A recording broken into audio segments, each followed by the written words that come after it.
Children demonstrate illness in different ways. Yes, there are symptoms, and of course there's the change in temperament and demeanor of the child who's ill. It's important to meet each child's needs, and Maslow's hierarchy of needs is the best way to describe those needs. The first 3 needs in the hierarchy are basic, and it's essential that they be met in some form to avoid unpleasant consequences and behavioral issues. The last 2 needs in the hierarchy are for growth as a person and as an individual. Here is a brief overview of the hierarchy. Physiological needs are the most basic and instinctive. If they're not met, all other needs become secondary. They include the need to eat, drink, sleep, and have fresh air to breathe. Security needs include the requirement for security and safety, which is important for survival. Individuals need a safe environment to play and learn. They also need shelter so they'll have a roof over their head during the rain or snow or on hot and sunny days. Social needs include the necessity for love, affection, and to feel like you belong. Friendships and relationships fill this aspect of social needs. Esteem needs don't come into play until after the first 3 levels of the hierarchy are met. This level includes personal worth, self-esteem, accomplishment, and social recognition. Self-actualization needs are the highest level of hierarchy. Once all other levels are reached, people can then strive for personal growth to fulfill their potential. During times of illness, the first 3 levels are the most important.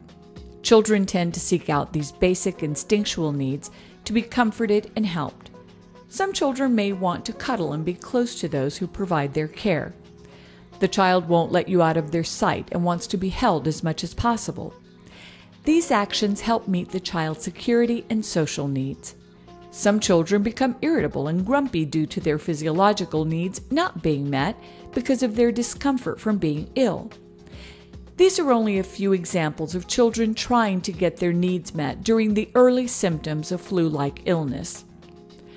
Flu and flu-like illnesses have symptoms that are not difficult to spot after you have trained yourself of their symptoms. When a child begins to look like he or she has been hit by a bus, step back and assess the situation. You might think it's just allergies, but is it really? Is the child really coming down with something? Is it the flu? Examine the child from afar to see how he or she is acting and what symptoms he or she might have. Is the child starting to easily get tired? Does the child look exhausted? Is the child's voice starting to get raspy? Or does the child sound stuffy and congested? Is the child moaning and complaining?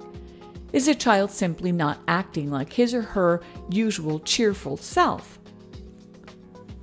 Flu and flu-like illnesses are defined by the Centers for Disease Control and Prevention as an illness with the following criteria: a fever above 100 degrees Fahrenheit, along with either a cough and/or sore throat. Yet, the flu has other symptoms too, which include a sudden high fever, 104 degrees Fahrenheit or higher, dry cough, sore throat, muscle aches and pains, runny or stuffy nose, headache, and a lack of energy. Some may have diarrhea, nausea, and vomiting, which is more common in children. The flu is caused by a virus and typically affects the upper respiratory system, which consists of the nose, mouth, sinuses, and throat. Fever and body aches may last up to 3 to 5 days. The cough and lack of energy may last up to 2 weeks. The flu has been described as feeling like you were hit by a bus. There is no cure for the flu. It has to run its course. While the majority of flu cases are mild and most people feel better after treating the flu symptoms at home for several days, it can be dangerous.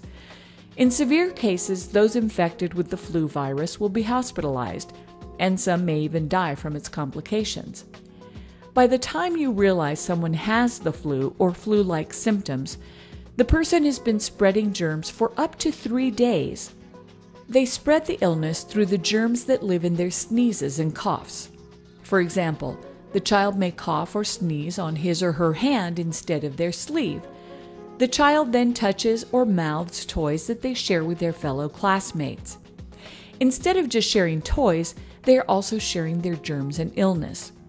For instance, if little Billy just gave you a big kiss and is now demonstrating he might be sick, you may already be infected unless you have already received your yearly flu vaccination or have already had the flu that he is carrying.